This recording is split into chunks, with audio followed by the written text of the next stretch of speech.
Assalamu alaikum wa rahmatullahi wa barakatuh. C'est la première partie du chapitre 10, courant alternatif sinusoïdal. À la fin de ce chapitre, l'étudiant sera capable de expliquer le phénomène de charge et de décharge d'un condensateur soumis à une tension constante E à un signal carré. Déterminer l'équation différentielle qui régit la variation de la charge, la tension et le courant dans un circuit RC en série. Déterminer la constante du temps d'un circuit RC en série. Déterminer l'expression de l'énergie emmagasinée dans le condensateur dans un circuit RC en série. Dans cette vidéo, on se limite à expliquer le phénomène de charge et de décharge d'un condensateur soumis à une tension constante et à un signal carré. Introduction. Le condensateur est un élément principal utilisé dans plusieurs appareils électroniques, comme l'airbag d'une voiture, alarme d'une porte, flash d'une caméra. Tout d'abord, on se souvient quelques concepts de l'année précédente. Premièrement, la définition d'un condensateur. Le condensateur est un composant électrique formé de deux plaques métalliques conductrices parallèles, appelées armatures, séparées par un isolant qu'on appelle diélectrique et utilisé pour emmagasiner de l'énergie électrique. Le symbole du condensateur est représenté dans la figure suivante et son unité dans le système international est le farad. On utilise d'autres unités comme le microfarad, nanofarad et picofarad. Caractéristiques d'un condensateur. Capacité d'un condensateur. Un condensateur neutre est branché en série à un générateur de tension continue et un interrupteur. Lorsque l'interrupteur est fermé, le pôle positif du générateur attire les électrons libres de l'armature A, qui devient positivement chargé. En même temps, le même nombre d'électrons quitte le pôle négatif du générateur et s'accumule sur l'armature B, qui devient négativement chargée. Durant la charge, QA, qui est la quantité de charge positive qui s'accumule sur l'armature A, qui est au même côté du pôle positif du générateur, est égale à moins QB, qui est la quantité de charge négative sur l'armature B, qui est au même côté du pôle négatif du générateur. En mesurant les charges QA, QB et les tensions UAB et UBA, on trouve que QA sur UAB est égal QB sur UBA est égal à une constante positive qui représente la capacité C du condensateur. Alors, le rapport Q sur UC est égal C égale une constante positive et la relation entre Q, C et UC sera Q égale C fois UC. Mais QA est égal C fois UAB qui est positif et QB égale C fois UBA qui est négatif. Puisque C est une constante toujours positive, alors QA et UC ont toujours le même signe. À l'équilibre électrique, quand le condensateur est complètement chargé, le courant électrique dans le circuit sera nul et la tension UAB aux bornes du condensateur sera égale à la tension UG aux bornes du générateur, qui est égale à la force électromotrice du générateur. Charge du condensateur neutre.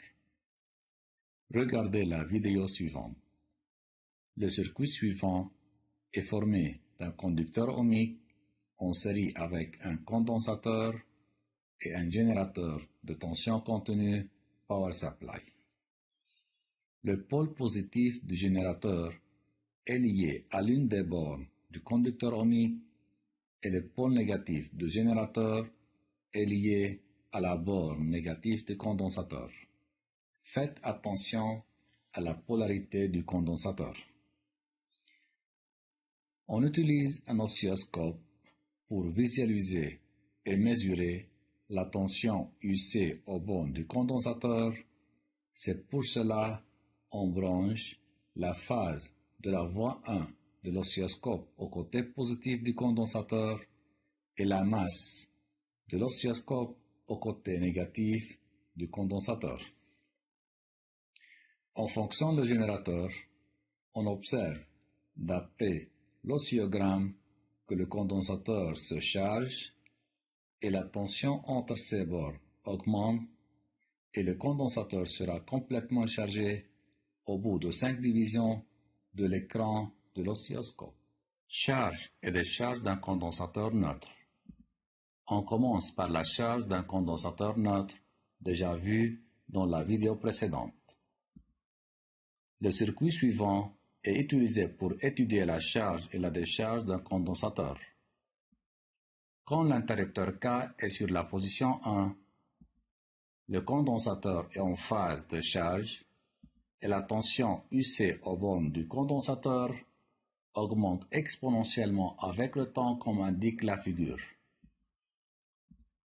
Mais lorsque l'interrupteur K est sur la position 2, le condensateur est en phase de décharge et le courant électrique quitte la plaque positivement chargée A du condensateur et la tension aux bornes du condensateur diminue exponentiellement avec le temps comme indique la figure. Application 1. Le circuit adjacent est formé d'un générateur délivrant une tension constante E égale 12 volts, un condensateur initialement neutre de capacité C égale 470 microfarad et un conducteur ohmique de résistance R égale à 100 ohms. Charge et décharge du condensateur. A. L'interrupteur est à la position 1. Le graphe suivant représente la variation de la tension UC aux bornes du condensateur en fonction du temps. 1. Indiquer si le condensateur est en charge ou en décharge. Le condensateur est en phase de charge. 2. En utilisant la loi d'addition de tension, trouver la relation entre UG, tension aux bornes du générateur, UC, tension aux bornes du condensateur, et I, l'intensité du courant électrique dans le circuit. On a UPN est égal UAB plus UBD. Donc, UG sera égal à UC plus UR. Donc, UR sera égal à UG moins UC d'après la loi d'Ohm où UR égale R fois I et la tension aux bornes du générateur sera égale à la force électromotrice E. Donc, RI sera égal à E moins UC. Par suite, l'intensité du courant électrique sera égale à E moins UC sur R. 3. En se référant au graphique, complétez le tableau. On veut trouver les valeurs de UC, Q et UR et I aux deux instants t égale à 0 et t tend vers l'infini. On veut utiliser le graphe pour trouver UC, la relation entre Q et UC pour trouver Q et la loi d'addition de tension de la partie précédente pour trouver UR et la loi d'Ohm pour trouver I. À T0 égale à 0, UC égale à 0 graphiquement. Par le calcul, Q sera égal à 0, UR est égal à 12 volts. Selon la loi d'addition des tensions, UR est égal E moins UC, où E égale à 12 volts et UC égale à 0. Par suite, UR est égal à 12 volts. Et I est égal UR sur R, 12 sur 100, égale à 0,12 ampères par le calcul. Lorsque t tend vers l'infini, UC sera égal à 12 volts graphiquement. Par le calcul, Q sera égal à 0,0564 coulombs. D'après la loi d'addition de tension, UR sera égal à 12 moins 12 égale à 0 volts et par suite, l'intensité du courant électrique sera égale à 0 puisque I est égal à UR sur R, 0 sur 100 égale à 0 ampère. Résumé. Les condensateurs sont des éléments électriques formés de deux plaques conductrices parallèles séparées par un isolant et utilisées pour stocker de l'énergie électrique. À l'équilibre électrique, UPN est égal à UAB. Relation entre la quantité de charge électrique Q et la tension U est Q est égal C fois U. Pendant la charge, la tension au bord du condensateur augmente exponentiellement. Pendant la décharge, la tension au bord du condensateur diminue exponentiellement. C'est la fin de la partie 1. Merci pour votre attention.